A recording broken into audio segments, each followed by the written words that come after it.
Welcome back to Authors and Innovators. We're continuing our theme of the persuasive entrepreneur and storytelling. Here, we're going to talk a bit more about you, your time, talent, and treasure, and how your work is more than your title, your salary, and that your influence extends far beyond the office. And I can't think of anyone better to talk to about this than Dr. Neha Sangwan, who visited us last year for her spectacular book, Powered by Me, which I have dog-eared with tags from burned out to fully charged at work and life. And we're also going to talk a bit about her latest contribution, Rays of Truth, which is a collection of wisdom, I would say, from timeless wisdom from diverse and accomplished authors around various topics. For folks who might not remember, Dr. Sangwan is the CEO and founder of Intuitive Intelligence. She's also an engineer, an internal medicine physician. She's an international speaker, corporate communications expert. But most importantly, she counsels both clients and companies, and often both, about the root causes of interpersonal conflict, headaches, insomnia, general anxiety. And so at a time these days, as we're having Authors and Innovators 2024, we are reminded about these noisy, chaotic times, and we're worried about remote work, we're worried about artificial intelligence, we're worried about the election. And so I wanted Dr. Sangwan to come on, talk a bit about her books, her approach, and give us some wisdom. So I'll start off with, welcome back, Neha. Tell us a bit more about you, your background, how you came to this work, and then I want to talk about the lives that we're living these days. Boy. So I am the middle daughter of Indian immigrants who came to Michigan in 1965 for an education and ended up staying to create a better future for their children. So I'm the middle of three daughters, and when I was little, I was sent away for a couple of years to live with my grandparents. And when my family came to pick me up and bring me back, I really think that set up my life because I was so heartbroken. I didn't understand why I was leaving my grandparents, right? And so I became a pretty big people pleaser. And I decided that if I must have done something wrong to be sent away. And how good of a girl would I need to be to make sure that that never happened again? And so what I learned was, in an Indian family, are you going to be an engineer or a doctor? There were like only two choices. So academics and athletics became really big to me. And fast forward, when you live your life and you live the dreams of other people and you wake up one day and realize that the world thinks you should be really happy and excited, but you don't feel that way. And so the discrepancy in what you should feel and what you actually feel there's a lot of information there. So I burned out at 34 years old, and that set me on a path. I was a busy doctor in the hospital, and I burned out, and I started to realize how little we understand about the intersection of our physical health with our mental, emotional, social, and spiritual health, and how little we understand about this thing we call burnout. We all think that faster is better and do more with less and profit over people and all these kinds of beliefs that are roaming around in the world. We want to belong and we want people to think we're successful. And so we buy into things that really aren't us, that don't feel right. We behave in ways that kind of, quite frankly, are for our own greed and appearance. And when we use other people to do that, it doesn't feel good. And so it's been a life now of writing books, speaking, healing, and talking about how do we become our authentic selves. Yeah, I just love that. The first book last year, Powered by Me, I think really underscored your ethos, your philosophy, which is, look, the opposite of losing isn't winning, it's finding.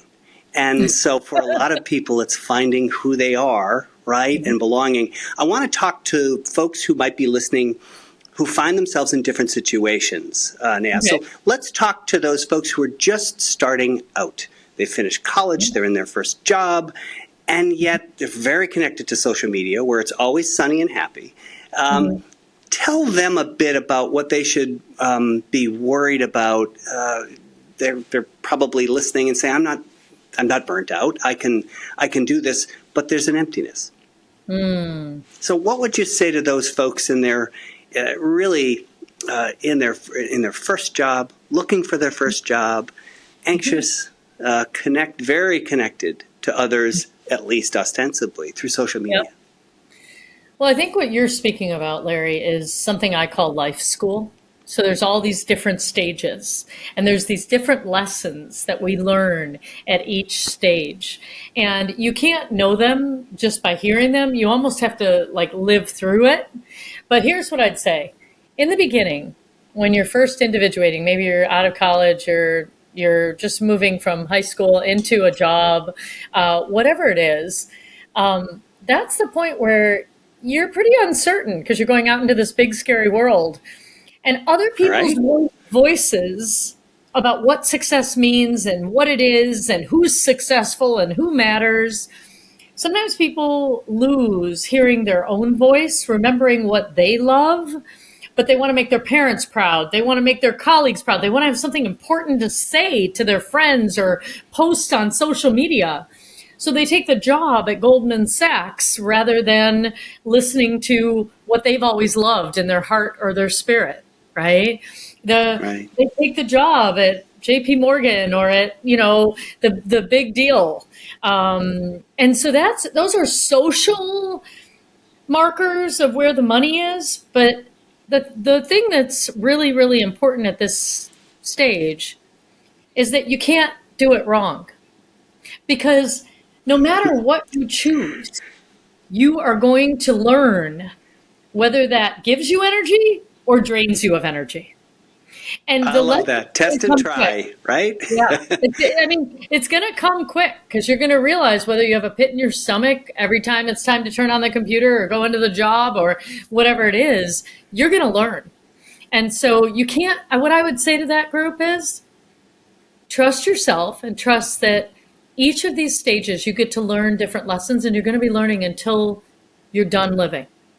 And so if you treat this as, okay, this is the choice that I'm going to make because this is the lesson I want to learn. I want to learn if choosing a job at Harvard, for whatever, or the job at this remote workspace is the right one for me. These are just lessons.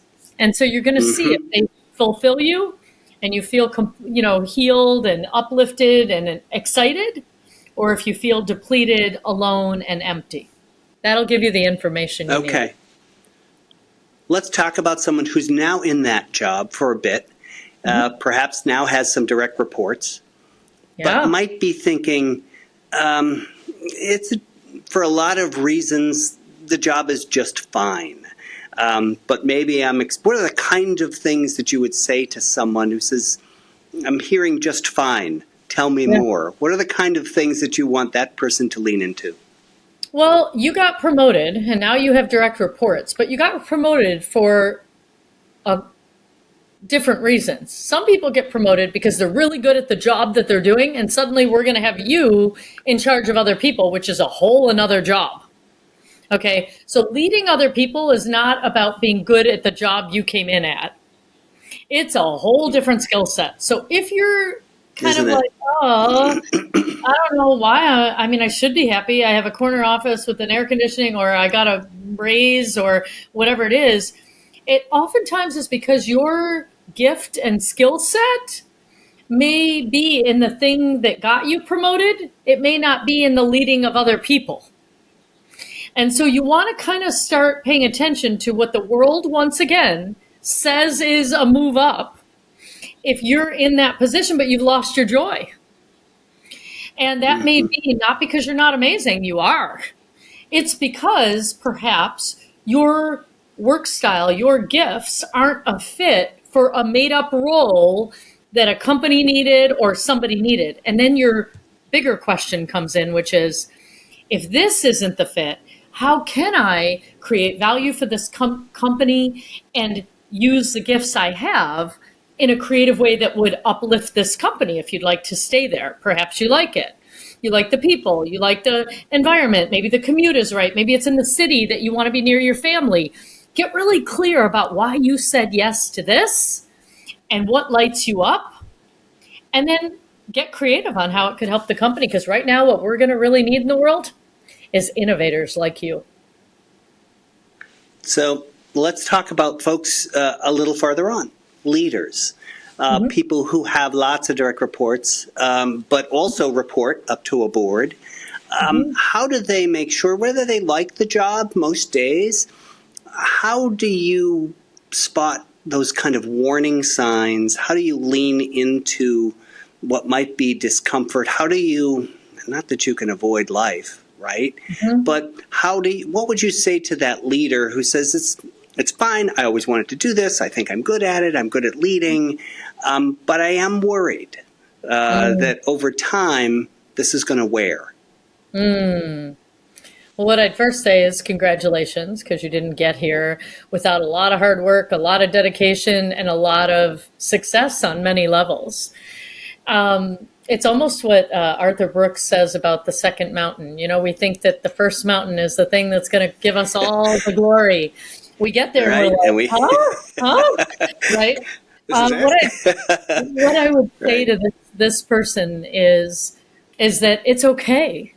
And you're in this place because there are many good things you needed to learn and be and become. And trust yourself. Because the world is changing so fast that the game of the last 24 years was technology. Anybody who embraced technology was going to win the game.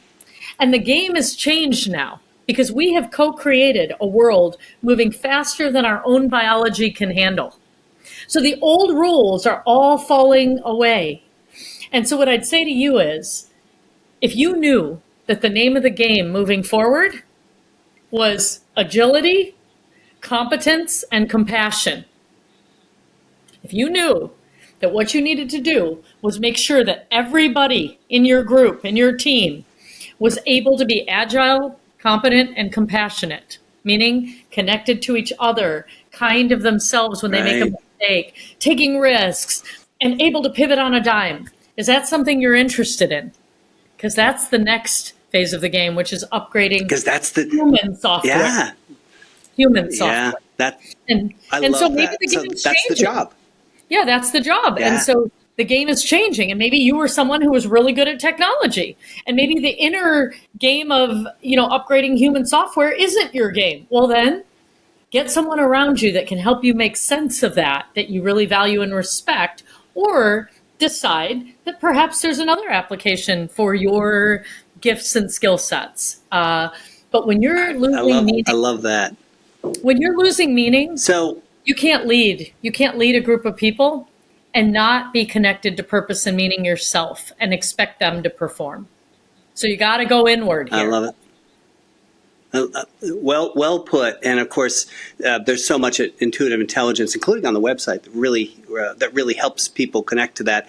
Let's take it a step further for a leader who says, that's a lot.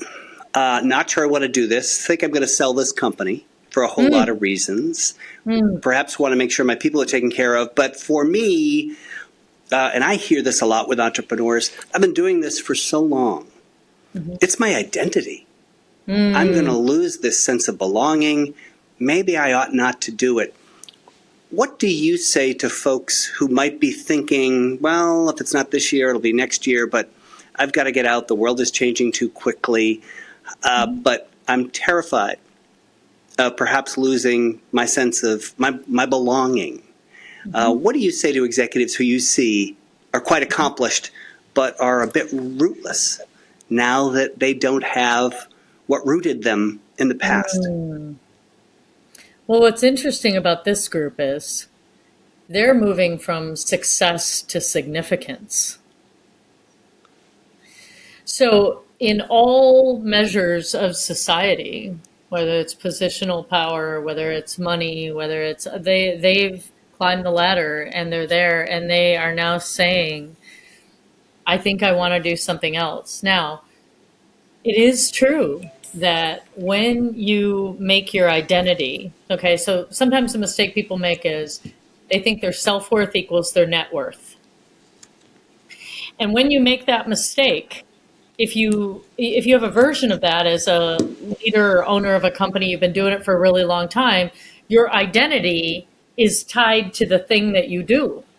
So it would be a really Hmm. wise experience to not just sell out, but to start developing those hobbies, to start noticing who you are and what you like outside of your work. Start joining some experiences that are either volunteer efforts or, something you're passionate about for the next generation, because you now have the privilege and the honor of shifting from success to significance. And how will you use this precious time? Yeah, I love that, and I think you know it. I may have mentioned at Boston College, they are creating a brand new program called BC Companions for just that reason. Mm, Accomplished folks who want to go back to school, learn something, but importantly, they're going back because someone needs them. The students need them, the faculty needs them, the community needs them. mm. Um, we've gone through so many of the so many folks who might be in the audience. Talk a bit about, because I'm not sure you're hearing it these days, this general angst that so many of us are feeling, not just in an election year, although that matters. What are the kind of things they can do in addition to really being thoughtful about themselves, taking in self-care? Yeah. What's the general advice you would say when you encounter a group, as I know you do, and say, boy, these folks need to deal with the generalized anxiety? Is it putting their phones away? Is it trying to find something new and interesting to learn? Is it all of those things? What is it that people can do just to be a person in this chaotic world?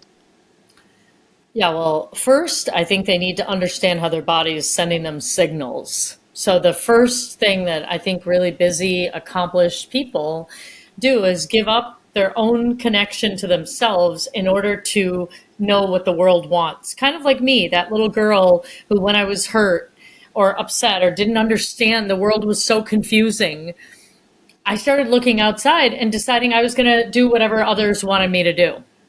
And I think the first step when you're feeling overwhelmed and you aren't quite sure where to start, first of all, there's we can give them a out of the book on page 20. I would just give them that link. First of all, it's called the emergency Mm-hmm. toolkit.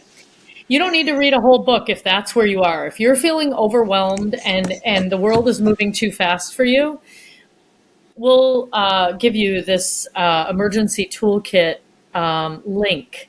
And what it has is a bunch of videos and exercises that I do to help you re-ground yourself in your own body, get really clear where you don't feel overwhelmed, but instead you feel a sense of calm. Because the choices you make when you're in that overwhelmed space are of protection, of constriction, of protecting yourself. And you think that there's only two options: go or stay, be Right. afraid or care for someone. And you go into this very primal way of thinking and seeing the world, which takes away all your creativity and you feel like you don't have options. And so the very first place you have to go is your own body breath and just kind of realize. I want to just tell people this in a time like this. We've got medications that can calm you down and take away the anxiety, etc. But the most sophisticated system you have is literally your lungs, which have a diaphragm underneath them and above your stomach. When you take a deep breath, the air sacs in your lungs cause your diaphragm that looks like an umbrella to contract, which triggers your vagus nerve, slows your heart rate, calms you down, opens oxygen to your brain, gives you creative thinking. So, the very first thing to do in a world like this is to start with you. Breathing. Just take Mm. yourself, and then when you notice yourself, but what am I missing on social media? And what is the family doing out there? And what, listen, you're gonna, all that stream, it's gonna keep going. What we need is you very like resourceful and like grounded in yourself so that you can bring your best self to whatever you choose. And then the next thing I'd ask you is, what's familiar to you that you're doing because it's familiar? And what actually lights you up? Those are two different things. Like, oh yeah, I have to do it because we've always done it. Or I need to get on social media because, I mean, I wouldn't want to miss anything, right? No, no, no. Like, does it light you up? Or when you get off social media, do you feel drained? And so you really got to tune in to yourself. And if you don't know how to do that, just grab an AirPod case. I use a stone. It's a little heart-shaped rose quartz stone. I just carry it with me always. So while I am on this podcast with you, like talking to you on video, I am grounded to me. So it's called double vision. Ultimately, I want people to have triple vision, which is me, we, world. But for right now, just stick with grounding yourself here and now, and then choosing what you engage with and noticing if it gives you energy or you feel constricted, tight, and heavy. Oh, I love it. I feel more grounded already, as I always do when I'm speaking with you. Tell us a bit, because we're on Authors Innovators, and I want folks to get these terrific books and really sit with them. What are you reading? What are you watching? What is capturing your interest in addition to your many activities with intuitive intelligence? What's capturing your time these days? It's a little lighter. So one of the things that I learned is because I had trauma pretty young when I was little, and I went into, academics and athletics, and I wanted to make everybody else proud, I kind of lost my childhood a little early. And the thing that I want to do now is play more. And so what I've done is I've asked my 14-year-old niece to tell me what I should be watching. And so she had me watch the Taylor Swift documentary. Then I asked my partner, I said, oh, I really want to laugh. And let's do something, unusual. And so we watched on Netflix, there's a new series called Nobody Wants This. And it's about this priest and this rabbi and this woman who does like a sex podcast and how they get together in an unusual and fun way. And so I'm just kind of delighting in how the whole world hasn't taken themselves as seriously as I have, and how it's time for me to get to go back and play a little bit. So that's kind of where I am right now. So great advice. The books from Dr. Neha Sangwan, Powered by Me, and Rays of Truth. Her contribution here, Life Lessons of the Heart, is short but incredibly impactful. I hope everybody grabs this as well as Powered by Me and learns a bit about themselves, their community, and everyone around them. Thank you so much for being with us. You bet. And the last one that I'd tell you, that's probably a secret. I don't even know if you know it. My very first book was TalkRx, 5 Steps to Honest Conversations that Create Connection, Health, and Happiness. And what I'd say about that is the world right now needs to learn how to lean into healthy conflict. And if healthy conflict is something you avoid, that can cause the overwhelm and the stress and all of that. But it's on Audible, and it's called TalkRx. So if you find it useful, any of these 3 would be a great place to start. Oh, I love it. Thank you very much for taking the time with us. Thanks. Bye, Larry.